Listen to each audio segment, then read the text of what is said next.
À la CPI, au procès de Laurent Gbagbo et de Blé Goudé, les jours passent et se ressemblent. Tous les témoins experts à charge qui se succèdent à la barre blanchissent heureusement le président Laurent Gbagbo et le ministre Charles Blé Goudé. Après Xavier Laroche, expert en balistique, qui n'a pu définir les armes qui ont tué les femmes d'Abobo le 3 mars 2011, ceci à travers les images qu'il a analysées et qu'il trouve authentiques. Un autre expert, le docteur Clark, celui-ci, médico-légal, affirme à l'audience du 11 septembre dernier avoir pris part à l'autopsie de certains corps issus de la crise post-électorale de 2010. Notons que le docteur Clark est un spécialiste dans l'interprétation des lésions et la détermination de la cause de décès. En ce qui concerne la marche des femmes d'Abobo, le témoin expert de la procureure de la CPI a relevé dans son rapport que 3 des corps qu'il a autopsiés ont visiblement reçu des balles dans le dos ou de profil et non de face. Détail très important pour la compréhension des faits. Ce qu'il faut remarquer sur les 3 corps autopsiés, c'est que les lésions sont localisées au niveau de la nuque, du cou et de l'épaule. Les blessures ont été causées par des balles venues de la droite pour atteindre le côté gauche. Tout se passait autour de la nuque et de l'épaule, a soutenu le docteur Clark. Pour illustrer sa thèse, il a expliqué et affirmé que le 3 mars 2011, les forces de défense et de sécurité qui étaient dans un convoi allaient dans le sens contraire des femmes d'Abobo qui marchaient. Le docteur Clark a ensuite ajouté clairement que selon la logique, les balles qu'elles auraient reçues devraient provenir de face et non de derrière, dans le dos ou encore de profil dans le cou, comme il l'a indiqué dans son rapport. Suivant cette même logique de l'expert médico-légal du procureur de la CPI, la Gambienne Fatou Bensouda, on pourrait conclure que les balles sont venues d'ailleurs et non du convoi des forces de défense et de sécurité. Ce qui remet totalement, une fois de plus, en cause le chef d'accusation concernant les tueries des femmes d'Abobo le 3 mars 2011.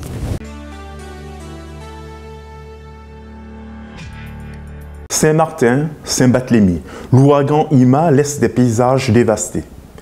Entre cauchemar et apocalypse, l'ouragan Irma a fait au total 27 morts et plusieurs disparus sur son passage dans les Caraïbes, dont 4 sur l'île française de Saint-Martin, détruite à 95% de son territoire. L'Élysée a décrété la mobilisation générale devant l'urgence de la situation.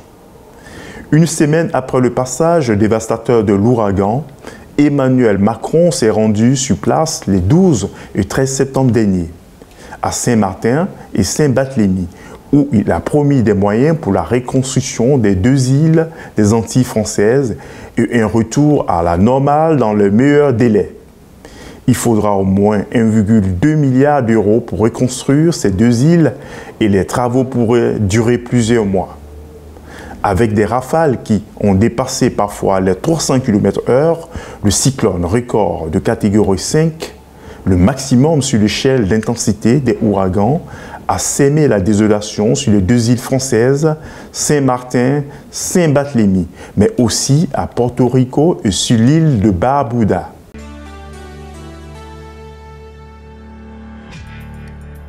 Que se passe-t-il réellement au Togo? Eh bien, l'opposition ne cesse de manifester massivement dans ce petit pays de l'Afrique de l'Ouest de 7 500 000 habitants. De simples revendications politiques durement réprimées ont évolué vers une volonté claire de l'opposition de dégager désormais Faure Singbe et Adema du pouvoir qui redoute une insurrection populaire à la burkinabé. Dans ce sens, plusieurs manifestations de l'opposition ne cessent de paralyser tout le pays depuis août dernier. Les partisans de nombreux partis d'opposition se sont regroupés le 13 septembre dans 10 villes à travers le Togo pour manifester alors que le gouvernement jouait à l'apaisement en annonçant des réformes constitutionnelles. Des leaders de l'opposition, dont Jean-Pierre Fabre de l'Alliance nationale pour le changement ANC, Tikpi Adam du Parti national panafricain PNP qui a le vent en poupe en ce moment, Yaovi Agboibo du CAR et leurs partisans continue de mettre la pression sur le régime togolais afin d'opérer des réformes politiques. Ceux-ci tiennent au retour de la constitution originelle du 14 octobre 1992, notamment à la limitation des mandats présidentiels et à la révision du cadre électoral avec un scrutin à 2 tours et l'instauration du droit de vote des Togolais de l'étranger. L'Assemblée nationale togolaise avait à son ordre du jour la révision de la Constitution pour répondre favorablement aux changements demandés par les manifestants.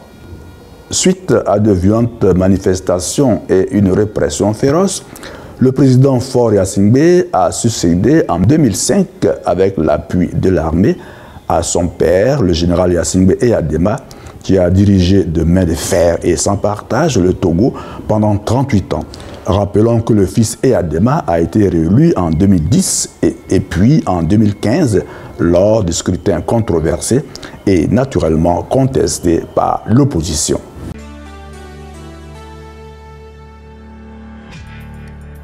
Il y avait plus de 223 000 manifestants, selon le ministère de l'Intérieur, et 500 000 selon la CGT sur l'ensemble du territoire français contre la loi du travail. Emmanuel Macron fait ainsi face à la première journée de manifestation de son quinquennat sur sa réforme du Code du travail à l'appel de la CGT. Les 5 grands points de désaccord s'articulent autour de l'accord d'entreprise, le licenciement en cas de refus d'un accord, les contours du licenciement économique, le référendum en entreprise et la médecine du travail. Toutes les grandes villes françaises étaient concernées, notamment Paris, Marseille, Lyon, Toulouse ou encore Nantes. Ces manifestations ont gravement perturbé le transport et les activités sur l'ensemble du territoire français le 12 septembre dernier.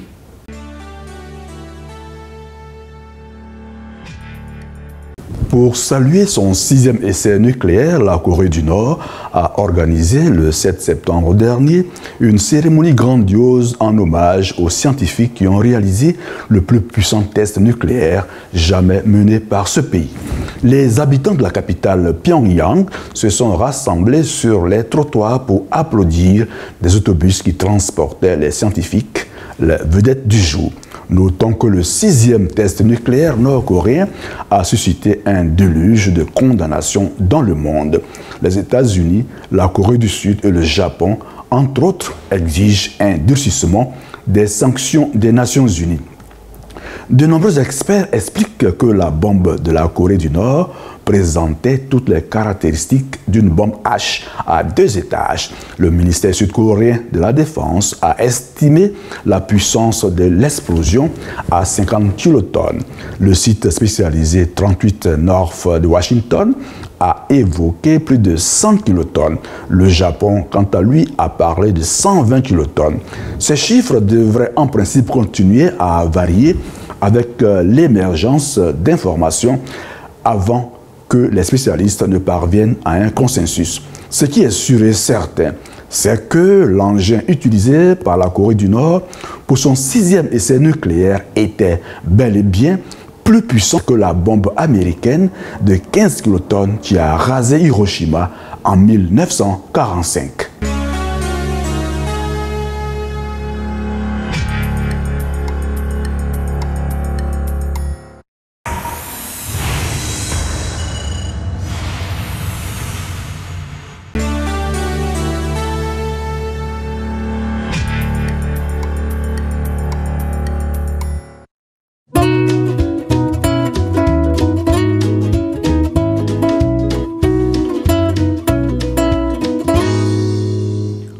Vos stratégies de communication, vos manifestations politiques et culturelles, vos conférences et séminaires de formation, pour toutes vos cérémonies de mariage et de baptême, vous avez désormais une adresse professionnelle. L'agence Glouzilet au 26 avenue Henri Barbus, 93 000 Bobigny. Un studio high-tech de 49 mètres carrés est mis à votre disposition avec du matériel moderne de production et de post-production. L'agence Glouzilet dispose également de 2 supports de communication sur Internet, bzd-tv.com et glouziletnews.com.